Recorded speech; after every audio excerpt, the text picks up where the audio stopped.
కీర్తనలు 29వ అధ్యాయం. దైవపుత్రులారా, యెహోవాకు ఆరోపించుడి, ప్రభావ మహత్యములను యెహోవాకు ఆరోపించుడి. యెహోవా నామమునకు చెందవలసిన ప్రభావమును ఆయనకు ఆరోపించుడి. ప్రతిష్ఠితములకు ఆభరణములను ధరించుకొని ఆయన ఎదుట సాగిలపడుడి. యెహోవా స్వరము జలముల మీద వినబడుచున్నది. మహిమగల దేవుడు ఉరుము వలె గర్జించుచున్నాడు. మహాజలముల మీద యెహోవా సంచరించుచున్నాడు. యెహోవా స్వరము బలమైనది. యెహోవా స్వరము ప్రభావము గలది. యెహోవా స్వరము దేవదారు వృక్షములను విరుచును. యెహోవా లెబానోను దేవదారు వృక్షములను మొక్కలుగా విరుచును. దూడవలే అవి గంతులు వేయినట్లు ఆయన చేయును. లెబానోనును షెరియోనును గురుపోతు పిల్లవలే గంతులు వేయినట్లు ఆయన చేయును. యెహోవా స్వరము అగ్ని జ్వాలలను ప్రజ్వలింపచేయుచున్నది. యెహోవా స్వరము అరణ్యమును కదిలించును. యెహోవా కాదేశు అరణ్యమును కదిలించును. యెహోవా స్వరము లేళ్లను ఈనజేయును. అది ఆకులు రాల్చును. ఆయన ఆలయంలో ఉన్నవన్నీ ఆయనకే ప్రభావము అనుచున్నవి. యెహోవా ప్రళయ జలముల మీద ఆసీనుడాయను. యెహోవా నిత్యము రాజుగా ఆసీనుడైనాడు. యెహోవా తన ప్రజలకు బలము అనుగ్రహించును. యెహోవా తన ప్రజలకు సమాధానం కలుగజేసి వారిని ఆశీర్వదించును. ఈ అధ్యాయం మొదటి వచనంలో దైవపుత్రులారా యెహోవాకు ఆరోపించుడి అని చెప్పబడింది. తర్వాత 9వ వచనంలో ఆఖరి పంక్తిలో ఆయన ఆలయంలోనున్నవన్నీ ఆయనకి ప్రభావం అనుచున్నవి. తర్వాత ఆయన ఆలయంలో సింహాసనాసీనుడు లేక అక్కడ ప్రభావంతో ఉన్నవాడు. ఆయన అటువంటి స్థలంలో ఆసీనుడై ఉండగా ఆయనకు చెందవలసినటువంటి మహిమను ఘనతను ఆరోపించుడి అని ఎవరైతే ఆయన యొక్క ఘనతను మహిమకు ఆరోపించకుండా ఉన్నారో వారిని గురించి కీర్తనకర్త చెప్తున్నాడు. ఆయనకి మీరు మహిమ ఘనత ఆరోపించండి అని. మొదటి వచనంలో కూడా యెహోవాకు ఆరోపించుడి, రెండవ లైన్లో యెహోవాకు ఆరోపించుడి, రెండవ వచనం మొదటి వచనంలో కూడా ఆరోపించుడి, తర్వాత రెండవ వచనం ఆఖరి లైన్లో కూడా ఆయన ఎదుట సాగిలపడుడి. ఇది రకరకాలైనటువంటి దృశ్యాలు మనం దేవుని వాక్యంలో కి సమాంతరంగా ఉండేటువంటి వచనంగా కనబడుతుంది. తర్వాత ఇక్కడ ఆయన 3వ వచనంలో చూసినప్పుడు మహిమ గల దేవుడు ఉరుము వలె గర్జించుచున్నాడు. తర్వాత ఆయన యొక్క స్వరము 7వ వచనంలో అగ్ని జ్వాలలను ప్రజ్వలింపచేయుచున్నది. తర్వాత ఆయన 10వ వచనంలో ప్రళయ జలముల మీద ఆసీనుడాయను. ఇవన్నీ కూడా ఒక సమయంలో ఆయన రాబోతుండేటువంటి సమయానికి ముందు ఎటువంటి విధంగా ఈ సృష్టి అంతటిలో కూడా జరగబోయే మార్పులుకి సూచనగా ఉన్నాయో వాటిని గురించి కూడా రాశాడు కీర్తనకర్త. కొన్ని వాక్య భాగాలు మనం చూద్దాం. ప్రకటన గ్రంథం 11వ అధ్యాయం 15వ వచనం నుంచి 19వ వచనం వరకు. 7వ దూత బోర ఊదినప్పుడు పరలోకములో గొప్ప శబ్దములు పుట్టెను. ఆ శబ్దములు ఈ లోక రాజ్యము మన ప్రభువు రాజ్యమును ఆయన క్రీస్తు రాజ్యమును ఆయన యుగయుగముల వరకు ఏలును అన్నను. కనుక ఇది 7వ దూత బోర ఊదినప్పుడు పరలోకంలో వచ్చినటువంటి శబ్దం ఏంటంటే ఈ లోకంలో అంటే భూమి మీద ఉన్నటువంటి రాజ్యములన్నీ కూడా మన ప్రభు అయిన యేసుక్రీస్తు యొక్క రాజ్యాలుగా మార్చబడ్డాయని చెప్తున్నారు. ఆ వాక్యం ఆ శబ్దము వినబడిన తరువాత 16వ వచనంలో అంతట దేవుని ఎదుట సింహాసనాసీనులకు ఆ 24 పెద్దలు సాష్టాంగపడి దేవునికి నమస్కారం చేసి, వర్తమాన భూతకాలములలో ఉండు దేవుడువైన ప్రభువా, సర్వాధికారి, నీవు నీ మహాబలమును స్వీకరించి ఏలుచున్నావు కనుక మేము నీకు కృతజ్ఞతాస్తుతులు చెల్లించుచున్నాము.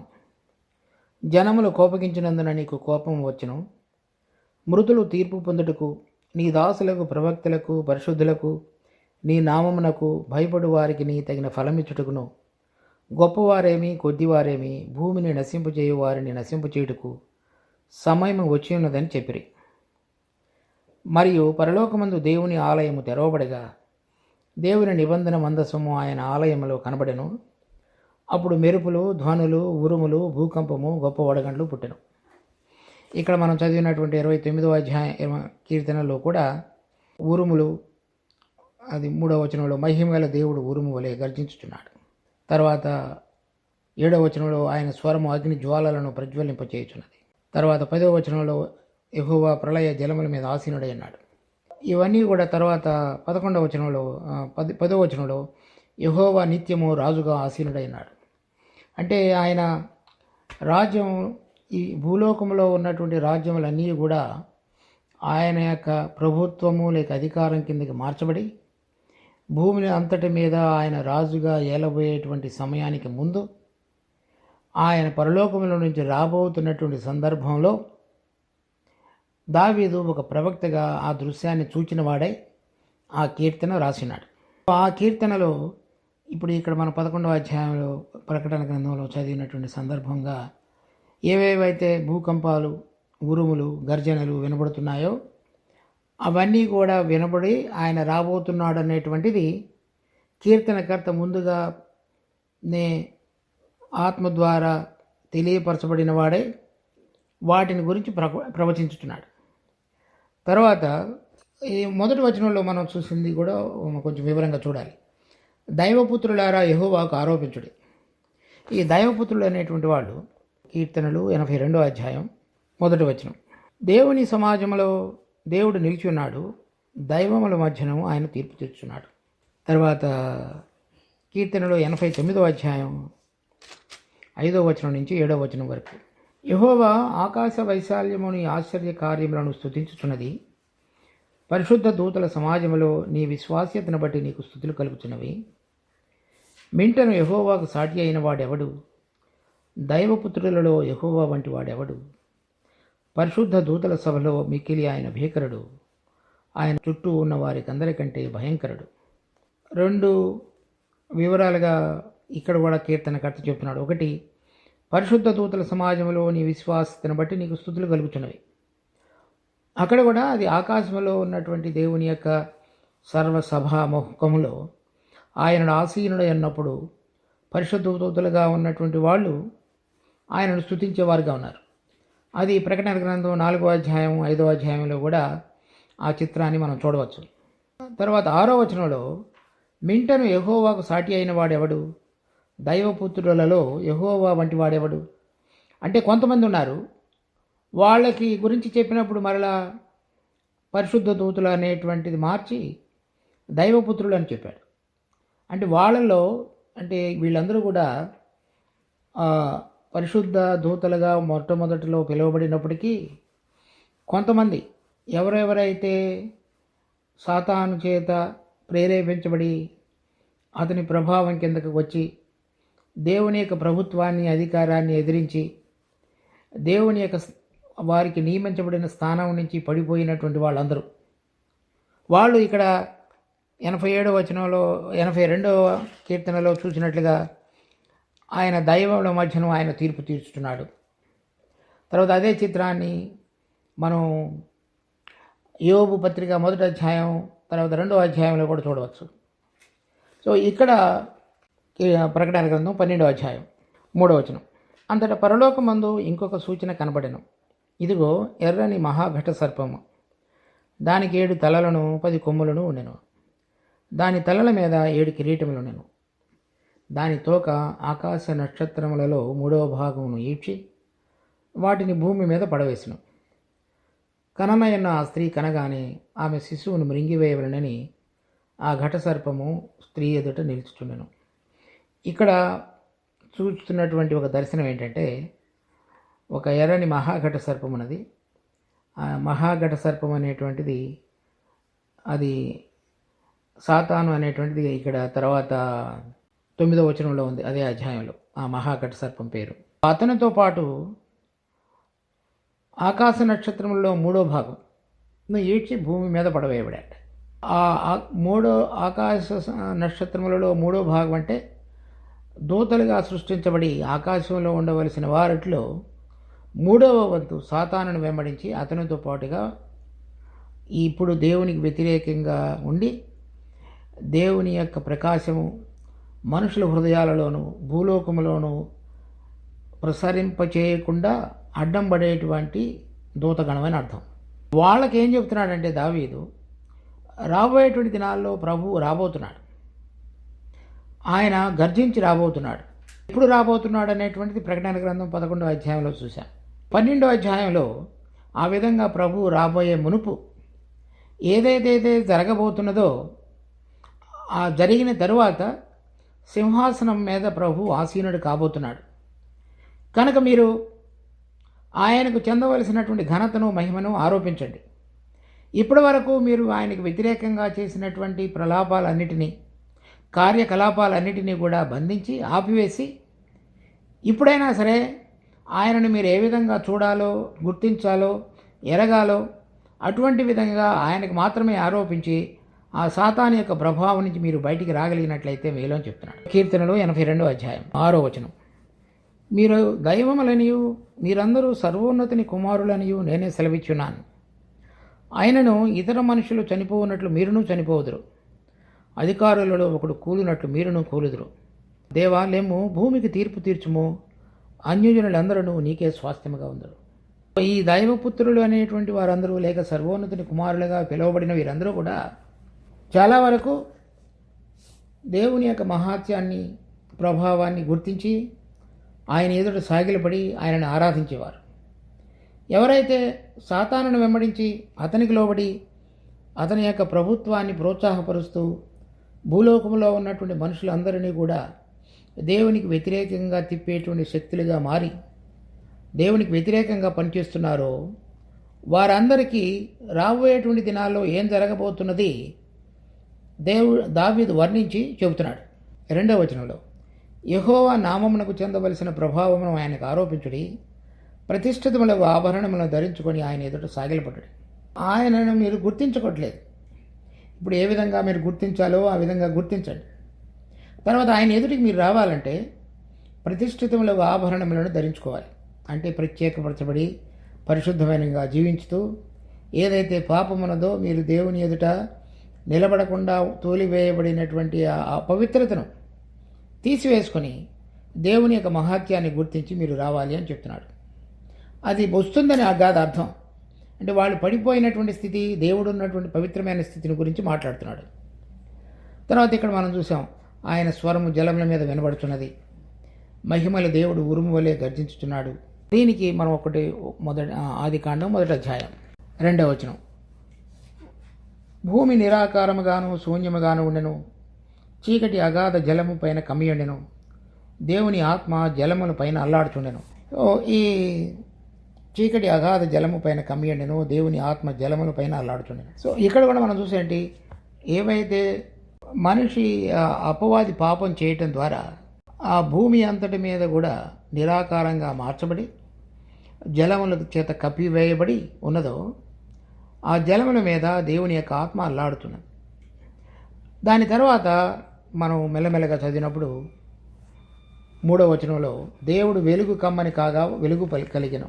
ఆ వెలుగు కమ్మని పలకగా ఆ స్వరంలో నుంచి వచ్చిన మాట చొప్పున వెలుగు కలిగింది.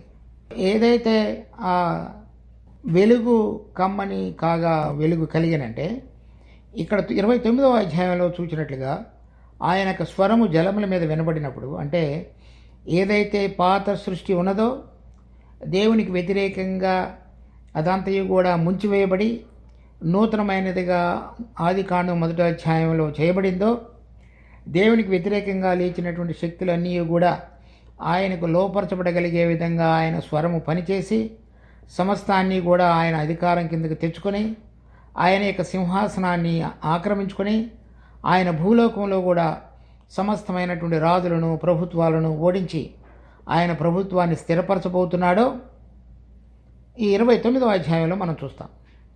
1వ అధ్యాయంలో ఆదికాండంలో ఏదైతే సృష్టి భూమి నిరాకారంగా చేయబడిందో అపవాది అతని యొక్క దూతల యొక్క పాపాన్ని బట్టి అదంతా కూడా తిరిగి పునరుద్ధరించి మొదటి 6 రోజులు కూడా సృష్టి అంతటిని కూడా తిరిగి ఒక రకమైనటువంటి స్థాయికి తీసుకుని వచ్చి 6వ రోజున మనిషిని తన యొక్క పోలిక చొప్పున తన యొక్క ఆకారంలో సృష్టించి స్వరూపంలో సృష్టించి మనిషికి ఆ అధికారాన్ని అప్పచెప్పాడు. ఇప్పుడు రాబోయేటువంటి 29వ కీర్తనలో ఏం చూస్తామంటే, మరలా అదే స్వరం దేవుని యొక్క స్వరము వినపడి ఆయనకు వ్యతిరేకంగా లేచినటువంటి ప్రతి అంధకార సంబంధమైన శక్తులన్నిటి యొక్క ప్రభావాన్ని అంతటినీ కూడా ఓడించి చివరకు 10వ వచనంలో యెహోవా ప్రళయ జలముల మీద ఆసీనుడాయను, యెహోవా నిత్యము రాజుగా ఆసీనుడైనాడు. అంటే ఇక్కడ ఆదికాండం 1వ అధ్యాయం 2వ వచనంలో చీకటి అగాధ జలము పైన కమ్మియుండెను, దేవుని ఆత్మ జలముల పైన అల్లాడుచుండెను. దాని తర్వాత ఈ 6 రోజుల సృష్టిని మనం చూస్తాం. అంటే ఏదైతే ఆ జలముల చేత కప్పివేయబడి ఆ పాపమంతయు కూడా దానికి తగినటువంటి పరిహారాన్ని ఆ నీటిలో ముంచివేసిన తరువాత దేవుని యొక్క నూతనమైన సృష్టి అంతయు కూడా ఆదికాండంలో ఆరంభించబడినట్లుగా మనం చూస్తాం. అనగా దేవుని యొక్క ప్రభావంతో కూడినటువంటి రాజ్యం మరలా ప్రారంభమైంది. ఆ ఆదికాండం 1వ అధ్యాయం 3వ వచనం నుంచి 2వ వచనం ఆఖరి భాగంలో దేవుని ఆత్మ జలముల పైన అల్లాడుచుండెను. ఇక్కడ 29వ అధ్యాయం 10వ వచనంలో చూస్తున్నట్ల కీర్తనలో ఆయన ప్రళయ జలముల మీద ఆసీనుడాయను. అంటే ఇక నుంచి ప్రభు యొక్క రాజ్యం 1000 సంవత్సరాల పరిపాలన ఏ విధంగా ఆరంభం కాబోతున్నదో దానికి మునుపు ఆయన యొక్క సింహాసనం వేయబడి ఆయన రాజుగా భూలోకమంతటిలో ఏలబోతున్నటువంటి రాజ్యాలన్నిటి మీద ఆయన యొక్క ప్రభుత్వాన్ని స్థాపించబోయే మునుపు ఏదైతే జరగబోతున్నదో అది ఈ 3వ వచనం నుంచి 9వ వచనం వరకు రాయబడింది. అవన్నీ కూడా సృష్టించబడినటువంటి సృష్టంలో ఆయనకు వ్యతిరేకంగా ఉన్న ప్రతి ఒక్క శక్తి కూడా ఓడించబడి ఆయన ప్రభుత్వం కిందకి తీసుకొని రాబడి ఆయన యొక్క అధికారం పరలోకములో ఏ విధంగా విరాజులుచున్నదో భూలోకములో కూడా స్థాపించబడి 1000 సంవత్సరములు వర్ధిల్లేదిగా ఉన్నది. దానిని గురించినటువంటి కీర్తన అటువంటి ఆ సందర్భంగా అంటే రాబోతున్నటువంటి యుగంలో అంటే 1000 సంవత్సరాల పరిపాలన సందర్భంలో ఆదికాండం 1వ అధ్యాయంలో ఏ విధంగా నూతనమైన శకాన్ని తండ్రి అయినటువంటి దేవుడు ప్రారంభించున్నాడో అదేవిధంగా ప్రభు రెండవసారి రాబోయే మునుపు జరగబోయే విషయాలు ఆయన వచ్చిన తర్వాత ఆయనకు వ్యతిరేకంగా లేచేటువంటి ప్రతి అంధకార సంబంధమైన శక్తి కూడా ఆయన ప్రభావం కిందకి తీసుకొని రాబడి ఆయన యొక్క సింహాసనం స్థాపించబడినప్పుడు ఎటువంటి విధంగా ఉంటుందో ఆయనకు ముందు అంటే రాబోయే దానికి ముందు ఈ 3వ వచనం నుంచి 9వ వచనం వరకు ఆయన వచ్చిన తర్వాత ఆయన సింహాసనం స్థాపించబడినప్పుడు 11వ వచనంలో యెహోవా తన ప్రజలకు బలం అనుగ్రహించను, యెహోవా తన ప్రజలకు సమాధానం కలుగజేసి వారిని ఆశీర్వదించడం. ఇశ్రాయేలీయులందరి పక్షంగా దేవుడు మరి అబ్రహాంకు తర్వాత దావీదుకు ఇచ్చినటువంటి వాగ్దానాలన్నీ కూడా ఏ విధంగా నెరవేర్చబడతాయనేటువంటిది అంటే రాబోయేటువంటి యుగంలో ఆ 1000 సంవత్సరాల పరిపాలనా సందర్భంగా ఇశ్రాయేల్ యొక్క రాజ్యం జెరూసలేములో స్థాపించబడి వారు భూలోకంలో అందరినీ ఏలేటువంటి అధికారులుగా ఏలికలుగా ప్రభు యొక్క అధికారం కింద ఉండి ఏలుతారు.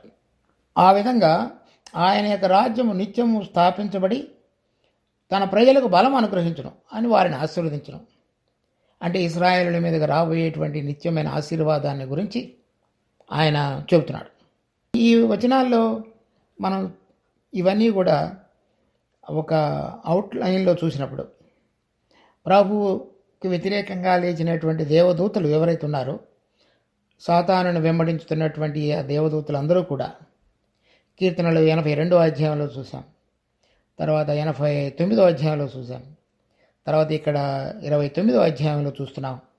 వారందరూ కూడా దేవుని యొక్క మహత్యాన్ని ప్రభావాన్ని గుర్తించకుండా ఆయన పరిశుద్ధతకు భంగం కలిగించే విధంగా ప్రవర్తించిన దాన్ని బట్టి వారి మీదకి రాబోయేటువంటి తీర్పు ఏ విధంగా ఉంటుందో ఈ వాక్యాల్లో చెప్పబడి వారికి తీర్పు తీర్చిన తర్వాత ప్రభు తన యొక్క సింహాసనాన్ని భూమి మీదను స్థాపించేవాడుగా ఉండి ఈ మనిషి పాపం చేయటం ద్వారా ఏ విధంగా భూమి అంతయు కూడా శపించబడి మరలా అపవాది యొక్క హస్తాల కిందకి ఈ భూమి మీద ఉన్నటువంటి రాజ్యం అంతయు కూడా అతని యొక్క ప్రభావం కిందకి వెళ్ళిపోయిందో అదంతయు కూడా విడుదల చేయబడి ప్రభు అయిన యేసుక్రీస్తు రాజుగా ఇక్కడ విరాజిల్లబోయేటువంటి సమయానికి ముందు దావీదు మరి ఒక ప్రవచన రూపంగా ఈ కీర్తనను రాసినాడు.